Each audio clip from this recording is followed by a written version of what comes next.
జోగి మేఘన ఎవరైతే జోగి రమేష్ పెద్ద కోడలు రాజీవ్ భార్య ఉందో, జోగి రమేష్ పెద్ద కొడుకైనటువంటి రాజీవ్ భార్య ఉందో, ఆవిడ నేను ఒక ప్రెస్ మీట్ పెట్టడం జరిగింది.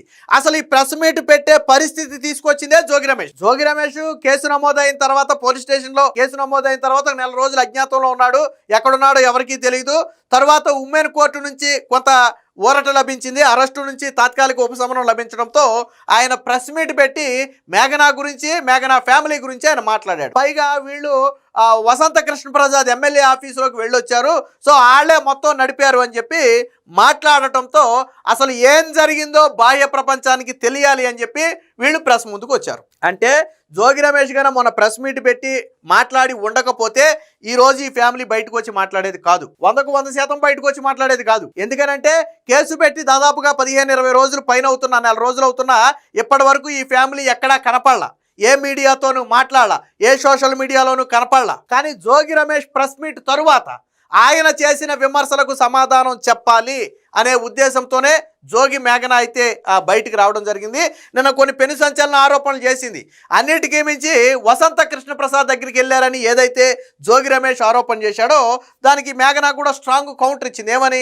సరే, మేము వసంత కృష్ణ ప్రసాద్ దగ్గరికి న్యాయం కోసం వెళ్ళాం, మీరు చూపించిన వీడియో మేము రెండోసారి వెళ్ళింది, ఆల్రెడీ అంతకు ముందు ఒకసారి వెళ్ళాం, మేమే చెప్తున్నాం బహిరంగంగా. మరి దానికంటే ముందు మేము సజ్జల రామకృష్ణారెడ్డి ఇంట్లో సెటిల్మెంట్ కోసం వెళ్ళాం, దాన్ని ఎందుకు చెప్పలేదు? అలాగే వైసీపీ పార్టీ ఆఫీస్కి వెళ్ళాం న్యాయం కోసం, జగన్మోహన్ రెడ్డి ఉండగా ఆయన కలవలేదు, మరి దాన్ని ఎందుకు చెప్పలేదు?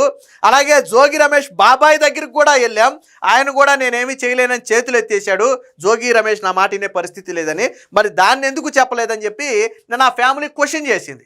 సో చెప్పాలి, జోగి రమేషే దీనికి ఆన్సర్ చెప్పాలి.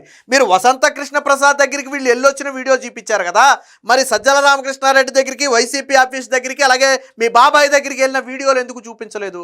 అంటే అవి మీకు అనుకూలంగా ఉన్నావు కాబట్టి వసంత కృష్ణ ప్రసాద్ వీడియో చూపించారు. ఎందుకని? దీని వెనక తెలుగుదేశం పార్టీ ఉందని చెప్పొచ్చు అనే ఉద్దేశంతో. కానీ మన అదే నిజమైతే ఒక వ్యక్తి దగ్గరికి వెళ్తే వాళ్ళ వెనక పార్టీ ఉందని మనం అనుకుంటే సజ్జల రామకృష్ణారెడ్డి దగ్గరికి కూడా వెళ్ళారు కదా, మరి అప్పుడు వైసీపీ పార్టీ ఉందనుకుందామా? వైఎస్ఆర్సీపీ పార్టీ ఆఫీసుకు కూడా వెళ్ళారు కదా, దాని వెనక జగన్మోహన్ రెడ్డి ఉన్నాడు అనుకుందామా? వాళ్ళు చెప్పింది అదే.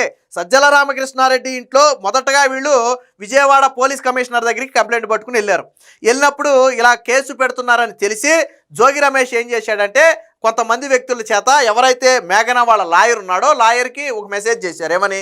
ఈ కోర్టులు కేసులు వద్దు, కూర్చుని మాట్లాడుకుందాం, సజ్జల రామకృష్ణారెడ్డి ఇంట్లో కూర్చుందాం, మీరు కేసు వాపస్ తీసుకోండి అని. వాళ్ళ లాయర్ వచ్చి అమ్మాయి ఇలాగా సజ్జల రామకృష్ణారెడ్డి దగ్గర కూర్చుని మాట్లాడుకుందాం అంటున్నారు, ఏం చేద్దామని అడిగితే వీళ్ళ కుటుంబం కూడా సరే మనకు కావాల్సింది కూడా కేసులు కాదు సెటిల్మెంటే కాబట్టి, సరే సజ్జల రామకృష్ణారెడ్డి అంటున్నారు కాబట్టి వైసీపీలో కొద్ది పెద్దరకంగా ఉన్న వ్యక్తి కాబట్టి సరే న్యాయం చేస్తాడేమో, వెళ్ళి మాట్లాడి చూద్దాం, లేకపోతే అప్పుడే మనం ఏదో డిసైడ్ అవుదామని చెప్పి సజ్జల రామకృష్ణారెడ్డి దగ్గరికి వెళ్ళి జరిగింది మొత్తం చెప్పారు. జోగి రాజీవ్ గురించి చెప్పారు, పెళ్ళైన తర్వాత ఏం జరిగిందో చెప్పారు, 2 నెలలకి పంపేసింది చెప్పారు, అన్నీ చెప్పారు.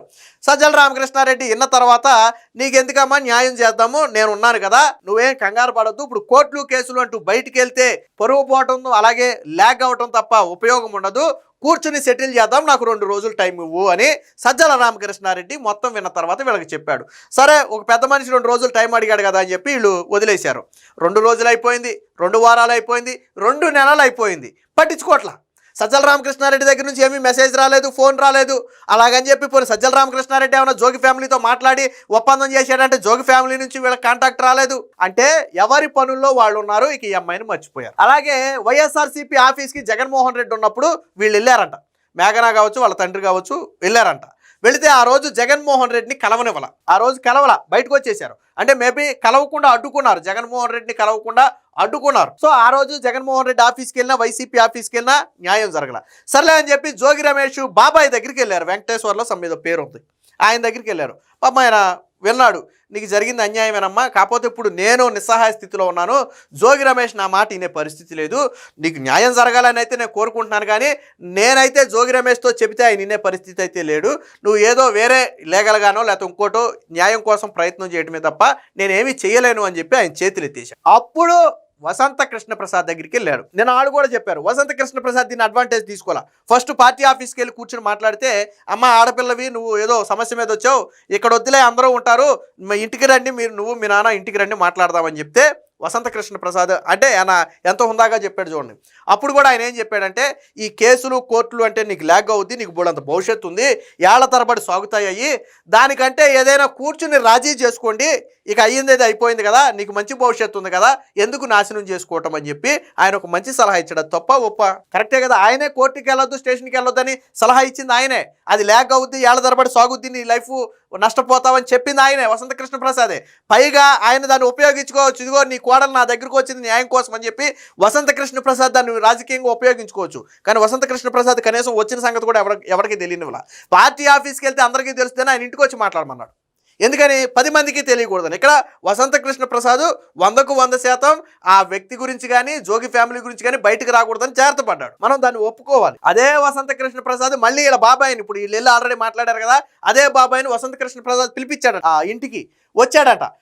మరి ఏదోటి జోగి రమేష్తో మాట్లాడి, చూడు అనవసరంగా పిల్ల నష్టపోతుంది కదా, జీవితం వాళ్ళకి పెళ్ళి అది ఇష్టం లేకపోయింది, ఏదోటి చేసి వీళ్ళ సెటిల్మెంట్ లేదో వీళ్ళకి చేసేసి వీళ్ళకి ఇవ్వాల్సింది వీళ్ళకి ఇచ్చేస్తే వీళ్ళ దారి వీళ్ళు చూసుకుంటారు కదా, ఎందుకు ఇబ్బంది పెట్టడం అంటే మళ్ళీ ఆయన అదే చెప్పాడంట, నా మాట వినే పరిస్థితి ఎక్కడుందో జోగి రమేష్, నా మాట వినడు అని. అప్పుడు తప్పని పరిస్థితుల్లో వీళ్ళు స్టేషన్కి వెళ్ళారు తప్ప ఇందులో వసంత కృష్ణ ప్రసాద్ పాత్రే లేదు, వసంత కృష్ణ ప్రసాద్ ప్రమేయమే లేదు. ఆయన కూడా ఇది ఫ్యామిలీ ఇష్యూ కదమ్మా, మనం మాత్రం ఏం చేయగలదు అన్నట్టుగా ఆయన కూడా చెప్పాడు. మీరు కూర్చుని మాట్లాడుకుంటే మంచిదని మాత్రం ఆయన సలహా ఇచ్చాడు. సో ఆ విషయం నిన్న స్వయంగా వీళ్ళే చెప్పారు. అంటే వసంత కృష్ణ ప్రసాద్ను ముందు పెట్టి తెలుగుదేశం పార్టీని జుబ్బూచిగా చూపాలంటే ఏమైంది? మొత్తం బండారం మొత్తం కూడా బయటకు వచ్చింది. ఏం చెప్పింది నిన్న? వాళ్ళ ఇంట్లో పూర్తిగా అందరూ క్రిస్టియన్స్, ఆవిడ మదర్ అంటే జోగి రమేష్ భార్య శకుంతల డైలీ బైబుల్ చదువుద్ది, తప్పు కాదు, వాళ్ళు చదువుకోవచ్చు. ఈ అమ్మాయి మాత్రం పూజ చేయాలంటే భయపడేదంట. శివుడు ఫోటోని పెట్టి పూజ చేస్తుంటే శివుడు దేవుడు ఎలాగవుతాడు? 2 పెళ్ళాలు ఉన్నారు కదా, మనుషులాగా 2 పెళ్లిళ్ళు చేసుకుంటే దేవుళ్ళు అవుతారా అని చెప్పి శివుడిని కించపరిచింది అక్కడ. అలాగే దేవుడి దగ్గర ఏదో కథ ప్రసాదం పెడితే దేవుడు వచ్చి తింటాడా? ఇప్పుడు ప్రసాదం ఎందుకు పెట్టావు అక్కడ, దేవుడు వచ్చి తింటాడా అని స్వయంగా అత్త అడిగేదంట. ఈ అత్తకు భయపడి అగరబత్తి వెలిగిస్తేనేమో శవాల దగ్గర వాసనలాగా ఉందనేదంట. అగరబత్తి వెలిగించాలంటే భయం, గంట కొట్టాలంటే భయం, హారతి ఇవ్వాలంటే భయంగానే బతికారు. 2 నెలల తర్వాత పంచాయతీ పెట్టారు. ఏమని? ట్విస్ట్ ఏంటో తెలుసా? పెళ్ళైన 2 నెలలకే విడాకులకు అప్లై చేశాడు జోగిరాజు. ఆ విషయం వీళ్ళకి తెలియదు. కాకపోతే కోర్టు రిజెక్ట్ చేసింది. ఎందుకని? నోటీసులు పంపలా. నోటీసులు వస్తే వీళ్ళకి తెలిసేది. నోటీస్ ఎందుకు పంపలేదు అంటే, విడాకులకు అప్లై చేసినప్పుడు పెళ్ళైన సంవత్సరం వరకు లేదా 6 నెలల వరకు టైం ఉంది, ఆ లోపు విడాకులకి అప్లై చేయడం కుదరదు, కాబట్టి విడాకులకి అప్లై చేయడం కుదరదని కొట్టేసింది. తర్వాత ఏడాది పాటు ల్యాగ్ చేయాలి, ఏడాది గడవాలి విడాకులకు అప్లై చేసుకోవాలంటే. ఏడాది పాటు ఎలా ల్యాగ్ చేయాలని ఆలోచించి పంచాయతీ అంటే వాస్తవానికి రాజీవ్ తినతో కరెక్ట్గా ఉండట్లేదని జోగి రమేష్కి వాళ్ళ భార్యకి చెప్పింది. వాళ్ళు పట్టించుకోవాలా. దీంతో మేఘనా తల్లిదండ్రులు వచ్చి నిలదీశారు, అడిగారు ఏంటి పరిస్థితి అని. అడిగితే సరే మా అబ్బాయికి ఏదో ఇబ్బంది ఉంది, మేము ట్రీట్మెంట్ ఇప్పిస్తాము, అప్పటి వరకు మీ పిల్లని తీసుకెళ్ళండి అన్నారు. అదేంటి మీ అబ్బాయికి ట్రీట్మెంట్ ఇప్పిస్తే మా పిల్లని తీసుకెళ్ళడం ఏంటి, ఇక్కడే ఉంటుందంటే, లేదు మేఘనా ఇక్కడ ఉంటేనేమో నర్వస్గా ఫీల్ అవుతున్నాడు, రాజు ట్రీట్మెంట్ తీసుకోవడానికి ఇబ్బంది పడతాడు, కొంతకాలం మీ దగ్గర చెట్టుకోండి, తర్వాత అంతా సద్దుమణిగాక నేను తీసుకొస్తాను అన్నారు. సరే ఏదో చెప్పారు కదా, 1-2 నెలల్లో చూద్దామని చెప్పి ఈవిడ ఇంటికి వెళ్ళిపోయింది.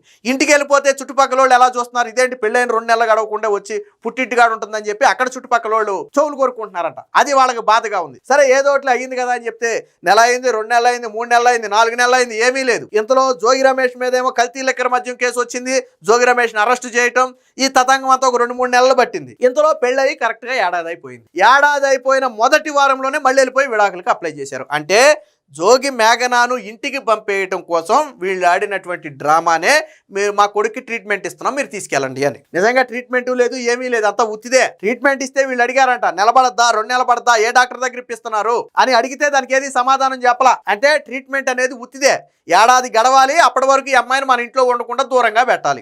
ఆ ఉద్దేశంతో గట్టిగా పెళ్ళైన 2-3 నెలలు కూడా ఉందో లేదో పెళ్ళయ్యాక ఈ 2-3 నెలల్లో జరిగినటువంటి ఘటనలు ఇవన్నీ.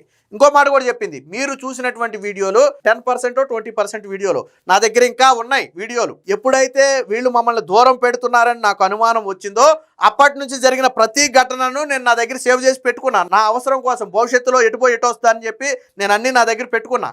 మీకు ఇంకా 80% వీడియోలు మీరు చూడాలి, ఆశ్చర్యపోతారు చూస్తే. సమయం వచ్చినప్పుడు నేనే బయట పెడతానని చెప్పి మేఘనా కూడా చెప్పింది.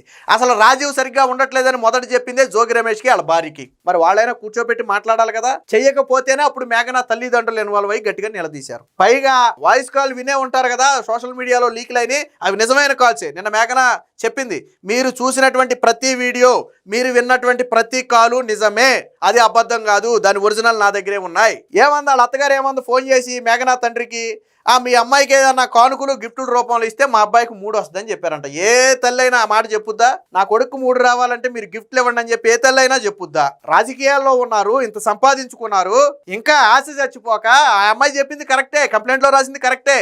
ఏదో ఆడపడుచులకి ఇది బట్రా అంటే జోగి రమేష్ కూతురికి అది బట్రా, నాకేమో బెంచ్ కారు బట్రా, హారం బట్రా, ఇది వాళ్ళు అడిగినటువంటి కోరికలు. ఈ కంప్లైంట్లో రాసింది నిజమే.